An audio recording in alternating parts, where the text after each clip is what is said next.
Halo, selamat datang kembali di Sosiologi POV. Apapun yang sedang kamu kerjakan saat ini, mungkin sedang dalam perjalanan, sedang membereskan pekerjaan, atau mungkin hanya ingin beristirahat sejenak. Terima kasih sudah meluangkan beberapa menit untuk berada di sini.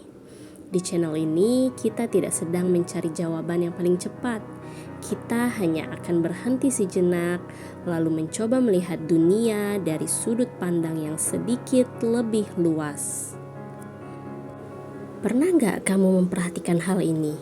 Dua orang datang ke tempat yang sama, melihat kejadian yang sama, tetapi pulang dengan cerita yang benar-benar berbeda. Misalnya, mereka menonton sebuah pertandingan sepak bola. Yang satu berkata, pertandingannya seru sekali. Yang lain justru berkata, biasa saja. Atau mereka makan di restoran yang sama. Yang satu ingin kembali lagi, makanannya enak, pelayanannya ramah, tempatnya nyaman. Yang satu lagi merasa tidak ada yang istimewa. Kenapa bisa begitu? Bukankah mereka melihat hal yang sama? Jawaban yang paling mudah adalah, ya namanya juga selera. Tapi, seorang sosiolog Prancis bernama Pierre Bourdieu merasa bahwa itu belum cukup.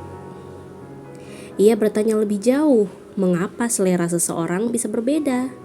Mengapa ada orang yang merasa nyaman datang ke museum sementara yang lain merasa canggung? Mengapa ada orang yang senang membaca buku sementara yang lain lebih menikmati aktivitas yang berbeda? Apakah semua itu benar-benar pilihan pribadi?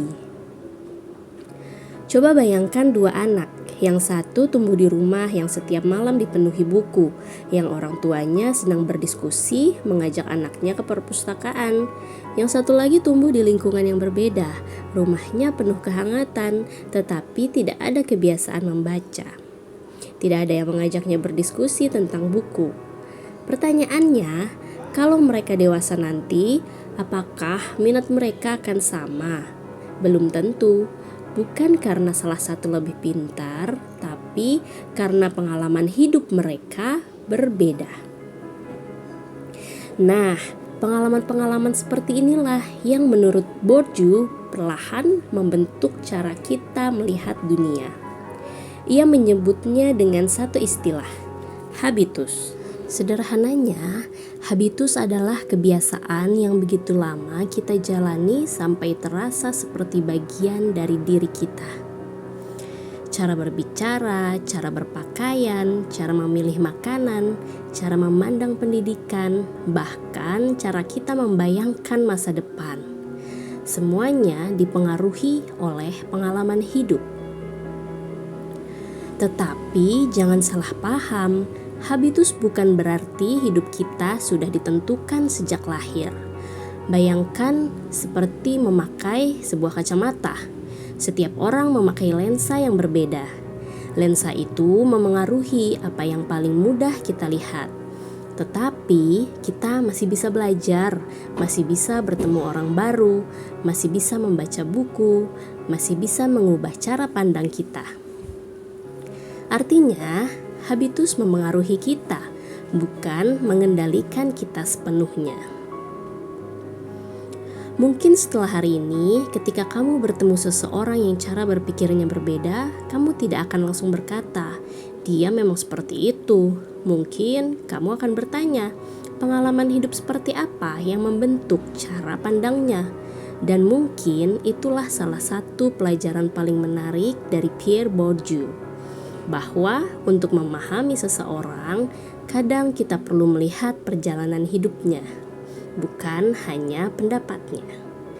Kalau kamu ingin mengenal pemikiran Pierre Bourdieu lebih jauh, salah satu karyanya yang sering menjadi rujukan adalah Outline of a Theory of Practice. Tidak perlu langsung membacanya sekarang, yang penting mulai dulu dari pertanyaannya. Nanti, seiring perjalanan belajar kita, konsep-konsep Bourdieu akan terasa semakin akrab. Kalau pengalaman hidup membentuk cara kita melihat dunia, lalu apakah semua orang memiliki kesempatan yang sama untuk membangun masa depannya? Mengapa ada orang yang tampak lebih mudah mendapatkan informasi, relasi, atau peluang? Di perjalanan berikutnya, kita akan mengenal konsep lain dari Pierre Bourdieu yang masih sangat relevan hingga hari ini. Modal sosial. Kadang, satu pertanyaan sederhana bisa mengubah cara kita memandang kehidupan. Jika kamu menikmati perjalanan belajar ini, dukung dengan subscribe dan bagikan video ini agar lebih banyak orang bisa ikut melihat masyarakat dari perspektif yang berbeda. Bersama Sociology POV, Changing the Way We See Society.